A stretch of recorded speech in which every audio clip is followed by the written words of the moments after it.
Well, you're welcome back, and look who's here. It's Mama V. Oh, it's baby Achi. No. Hey, Juana. Good morning. You good? Well. I've seen better days. Yeah. Yeah. Don't worry. It's a Thursday. We'll it's survive. expected. We'll survive. We'll make it. Indeed. Okay, well, we can very quickly have a look at what's happening across the city in terms of traffic. And look, it's weird. Just a moment ago, this street looked a lot busier than it is right now. Lots more trotros were stopping and causing a bit of a bit of a pile-up on this road. But suddenly, it's cleared up and it's looking good. So if you need it, get to it as quickly as you can. Let's see what else is happening out there. And yeah, this is the Tema end of the Accra-Tema motorway, and well, this morning it really hasn't woken up yet. A little bit of traffic making its way around the circle, but those exiting those joining actually the circle are looking pretty good from where we are right now. So it should be all right. Should be fine. Well, at least for the next 20 minutes or so. Now, Airport City is our next vantage point, and looking very typical. Traffic backing up towards the polo grounds, but nothing to worry about from the airport roundabout towards Mitsubishi and the other establishments along that line. Well, let's move along quickly and check out what's going on Gifford Road, where this morning was pretty much a ghost town. A bit of traffic starting to gather at the end of the road where 37 LWAC Stadium, that end. It's starting to gather there a little bit, but nothing alarming for this time of the day. In fact, if you're planning to turn right to the airport, the traffic is moving pretty briskly. If you're coming from Birmingham, that is. Okay, the big one. Yep, Tetakwashi looking quiet, relatively quiet. It will get mad later on, that's assured. So if you're timing your journey and you're not going to be leaving the house in the next 10-15 minutes, perhaps you need to make a phone call ahead. Let the team know that you'll be joining them much later.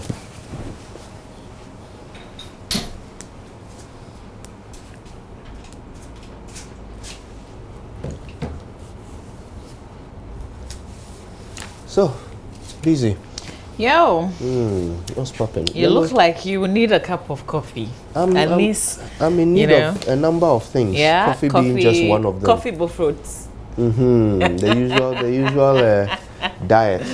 Yeah. I think either my allergies or something is happening, but my throat is just in a lot of pain. Don't worry. And you But need a long one. We'll make it. You need a long one. That's of a prescription. I'll tell you. A long what? A long one of air. I'll continue. Okay. Let's do the newspapers if you're just joining us. Ruler. If you're just joining us, well, we thank you for your company. This is the AM show. You missed the news, but you made it in good time for the newspaper review. So let's check out what's making front page, back page, center spread, if you like, of the newspapers that we have. Let's begin with the Daily Graphic newspaper, front page of the Graphic. This day, here we go. Big boost for rail sector. President approves $230 million for rolling stock. Ogwa launches 2019 Fit to Afashe. Koja should be taking us on this. It should be a good ride. Exciting ride. I go every year and I have the best time. You guys should come with me. Yeah, we will come with you this year. We should plan it properly. Esiakwa Salvation Army School closed over teacher's death yesterday. The story made the banner headline. Really sad story of the headmaster of the school who was beaten by some young persons, aged between 18 and 19, about 4 of them, or 6. And then he died as a result of the beatings. Operationalize ROPA in 12 months. Court orders EC. Comes with a picture of the EC boss, Jen Mensah, on the front page of the paper. Back page, Hearts Liberty in stalemate. Bichim hold Kotoko in Kumasi. Chelsea 11 wonders split points. It's also another sport headline. Back page of the paper. And there's a table of the GFA special competition. Benedict will be here to give us all the updates and the goals, what you missed in this as well. Center spread, 10 journalists honored at Maiden Awards on migration reporting, and residents of parts of 4 regions experience water shortage. The water shortage in Tamale, its environs, according to the Ghana Water Company, was as a result of excessive sun winning activities in and around the banks of the Wide Volta, which had made it impossible for the company to get enough raw water to treat consumption. Sorry, Kojo? All right, let's do the Daily Dispatch newspaper, front page of the Dispatch. Police invite Akufo-Addo again over recent kidnappings and fire outbreaks. NLA to start Otumfo lottery game. Former GMPC boss on the bad new AGM agreements. Back page. Joyce Bauer takes on government over implementation of one district, one factory policy. Police invite Akufo-Addo again over recent kidnappings and fires. Okay, so the full story is on the back page. And then EC given another deadline to allow Ghanaians abroad to vote in 2020. And I'll end it.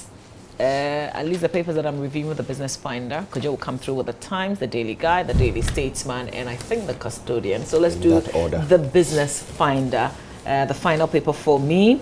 Abuse at banking institutions. Agency to assist customers critical, says Professor Kweku Echiahene Chima.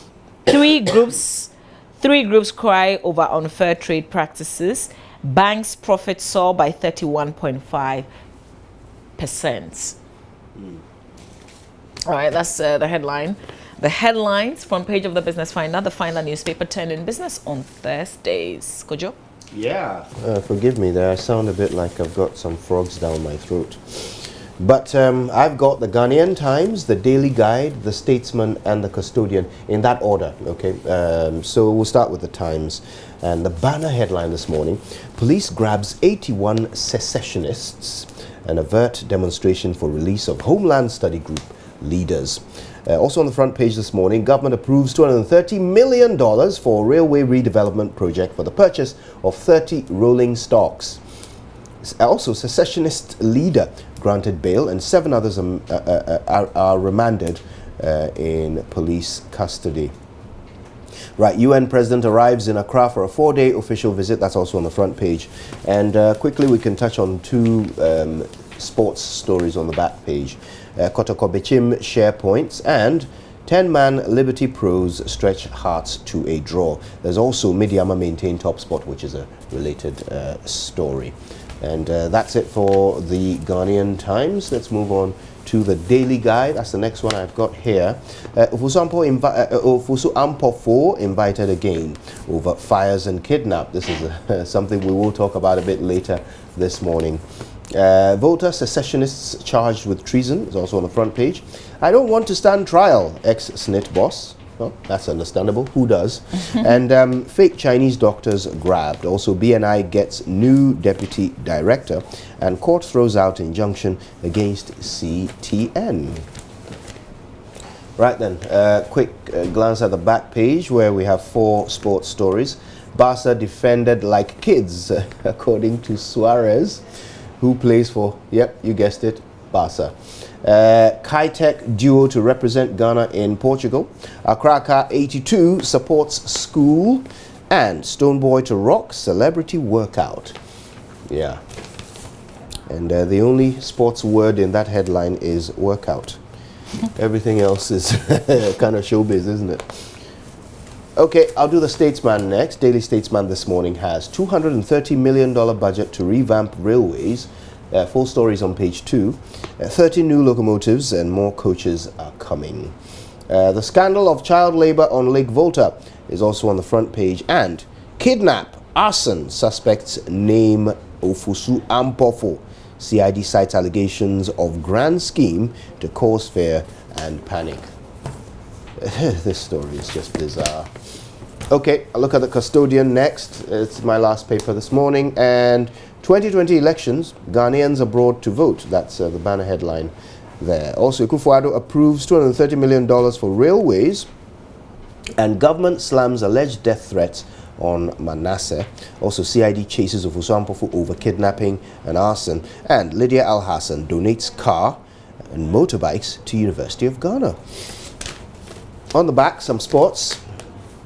Barcelona team bus leaves Messi at Anfield. That thing, was it like this is for real? I read it, but I thought it was... I thought it was a spoof story. Yeah, but I think it's true. Really? Yeah. But did he leave the bus or the bus left him? Was it an accident or was it deliberate? Yesterday, somebody sent me a message and said, which of the Messis played? Was it Ohima Messi? Was it... And then it ended with Messi cream. Or it was Messi cream. Oh, my God. Right, Zinedine Zidane prods Pogba is also here on the back page. And Mickey Gray's damning assessment of Man United squad. That does it for the custodian, which means it does it for me. Ravi, what do you want us to talk about? I want to talk about the AC. Okay. But then again, we have a full AM talk later on here, so I'm not sure if I still should. Otherwise, let me talk about the school teacher who was beaten and died as a result. And yesterday we told you a bit about the story. Well, the graphic is following up with another. It says, and I'm picking this from page 16 in the Daily Graphic newspaper, the Salvation Army Basic School at Isiakwa in the Eastern Region has been closed following an assault on a teacher of the school, George Somwa Bosompim, which led to his death on May 3, 2019. The school, which is one of the 4 public schools in the community, has remained shut since the incident. It is not clear when classes will resume, as the pupils are said to be traumatized, while the teachers fear for their lives. Meanwhile, the public relations officer of the East Akim Directorate of Education told the Daily Graphic that the situation was expected to normalize in order for teaching and learning to begin on Monday, May 13. The late Bosompim, a junior high school teacher, died at the St. Joseph Hospital in Akufo-Addo in the Eastern Region, where he had been rushed after being allegedly mercilessly assaulted by 6 young men. 4 of the young men are currently in police custody, while 2 are on the run. Right. Yeah. So the school's been shut down. This is what we talked about yesterday, wasn't it? Yeah. School shut down. Yes. I don't know. Maybe there were some security considerations in that decision. We don't have all the facts, so it's difficult to tell. But I hope that before they shut down the school, they completed their investigations.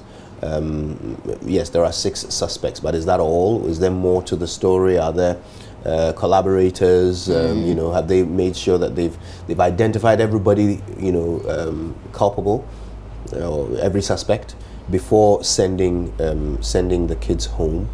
That's what I'm wondering. And also, is it actually a security decision?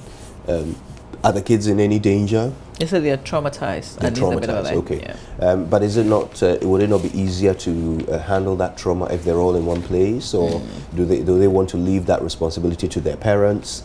I think if it's trauma that is causing the decision, then that means it's a decision of the school, not perhaps the police or any sort of security body. A decision of the school, or maybe the GES. But we'd love to understand a bit more of what went into that decision. And the Asamankese fire. I haven't seen that in the papers today, but we carried the story yesterday extensively. This firefighter who was also assaulted. Are we impatient? Are we taking the law into our own hands? Are we dealing with matters our own way? Is there something that is happening? Is there a trend? Can we begin to read some kind of meaning into all these little things happening in our country today? We're a nation that unfortunately doesn't pay attention to psychology. Group psychology is a very fascinating area of study, where you try and understand how people behave in groups and what influences their behavior. And there appears to be a certain group psychology that already exists in Ghana, and that is the mob mentality. We saw that with Captain Major Mahama, and of course many before him who were lynched just because one person shouted the wrong thing or made the wrong made a certain accusation, and all of a sudden the person dies, through mob action. Yeah, not to cut you, I was just listening to the BBC just this morning, a story of 3 researchers who had gone to a certain village to carry out research. And they had plans of improving a lot of things in the community, including water. Yeah. And they had gone to a school. The news went around that they were coming to poison the children, just like that. The school authorities tried to get them to leave, but before they could leave, a crowd had gathered and they just decided to beat them. 2 of them unfortunately died. Yeah. They dragged them to the market center and beat them to death. Can you imagine? Yeah. Can you imagine? So mob mentality, I mean, look, there is nothing more idiotic than a mob, where there's no leadership and there is just a bloodthirst. There are people who don't even know why they're doing it. They're just doing it because others are doing it. So you see, this is what I'm coming to. Our authorities, do they understand the mob mentality of the Ghanaian, and do they plan for it? Because this is now becoming a trend. So a police officer was assaulted just this week, beaten up by the people of Amasaman. And then in, where was the fire again? Asamankese, yeah. A fire officer was beaten up. So you see, this idea that the guy who is there to help you is somehow a threat, and so you are beating them up. It is a very acute mental situation that is difficult to explain, but we need to plan for it. We need to understand that this is the nature of Ghanaians or Africans. We're very bloodthirsty.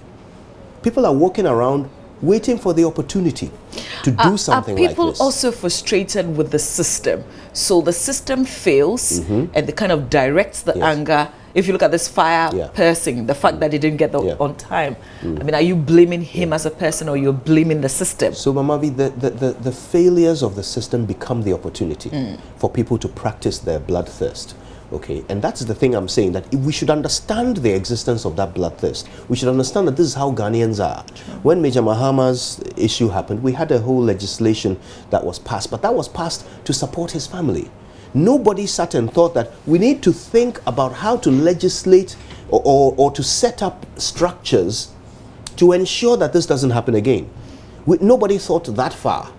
We just acted like a WhatsApp group and created a welfare, package for the family and left it there. Now that is important, by the way. It's important, something that had to be done. But why did we stop there?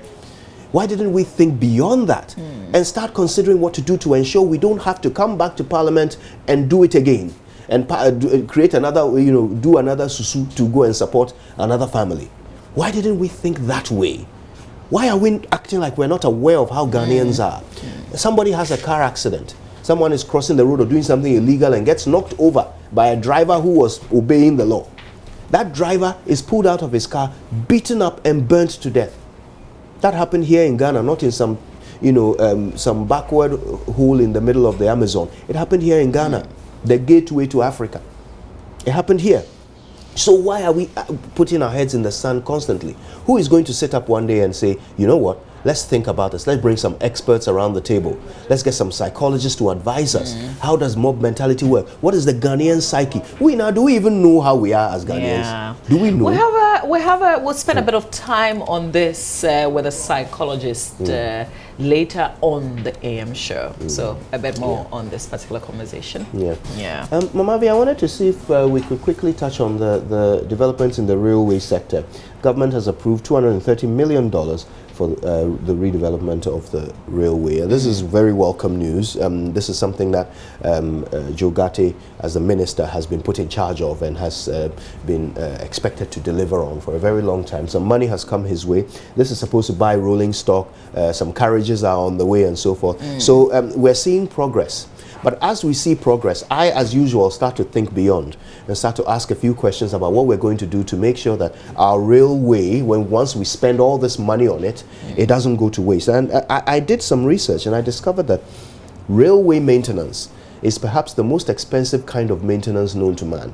Okay, so in the UK, the government published a document in 2016 where they said they spent £19.5 billion to run their railway lines. So that's maintenance and everything included. £19.5 billion. But in the same year, in the same year, they only made £9 billion out of fares, the people buying tickets to ride on the railway. They only made £9 billion out of it. So they had to find £10.5 billion from somewhere just to keep it running. Okay, and of course the revenue from rail is not only from tickets, advertising, so many other things bring revenue. But from the tickets, they only got 9 billion. Okay, and they. So you're wondering if we're thinking about. Thank you. The aftermath. Thank you. I'm wondering if we're thinking about how much it's going to cost to manage and maintain this stuff so that it doesn't break down. Because you see, once a railway breaks down, it's one of the most depressing sights. The train is just sitting there. The line is there, but you can't run it. Let's get Joe Gatti and put. It would be fascinating to speak to him about that and find out. I think so too. What the plan is for continued maintenance. Well, if you find any of the stories that we've reviewed interesting, of course you can go to the newsstands. Go to myjoyonline.com and get a lot more news as well. We will come back and do AM Talk. So we're leaving the big issues, the developing stories. We'll come back and have a proper analysis of the issues. Just before we go and make way for sports, everybody's talking about Spurs. The big comeback, some people say it was a miracle. Also want to share with you one of the things trending from yesterday really is another royal baby, Meghan and Harry's baby boy. So baby Archie, that's how the baby is called. Baby Archie already has facial hair. Yeah, and you know what the British people are doing? At least the historians, they're trying to go into the histories and find where the name has come from. Some people say they were expecting American English name, something that represents the two of them. But they kind of like swerved everybody and they've gone to Archie. So now they are trying to look at the roots of Archie. Historical antecedents. And they say it's not from Archibald. It's just Archie. So I think that's just a choice of the parents. I mean, this baby is what, 7th in line to the throne. No, 8th in line. So 7 people would have to magically, mysteriously die before this baby becomes king. So they've been able to be a bit more relaxed around the naming of him. They didn't feel they had to name him after some old king or whatever. But the Brits are very traditional. So immediately they want to draw connections. You want to see if there's anybody in the past who might have inspired the parents in naming the child. But at the moment, perhaps it's only the Archie comics that can be a source of inspiration to them. A lovely little baby, though. Wonderful. First baby of color in the royal family, if you will. Yeah, true. Well, today also marks the biggest soccer disaster that hit our country's May 9. It's been 18 years, and then 129 people died, remember. The stadium disaster, the game between Kumasi Asante Kotoko and Accra Hearts of Oak. So, we've got, there'll be more when we do sports. We're going hard on the Champions League today because of another miraculous comeback yesterday. Spurs, who thought they would be through to the Champions League? This is their first time, really. So there's lots to talk about. You've got to stay with us. Good job. Yeah, the Brits are taking over the Champions League. So stay tuned. We have an extended version of sports where we'll be talking about that and all the other miraculous happenings over the past couple of days. If your team was defeated, commiserations, but also nah. Stay tuned. We're back with more.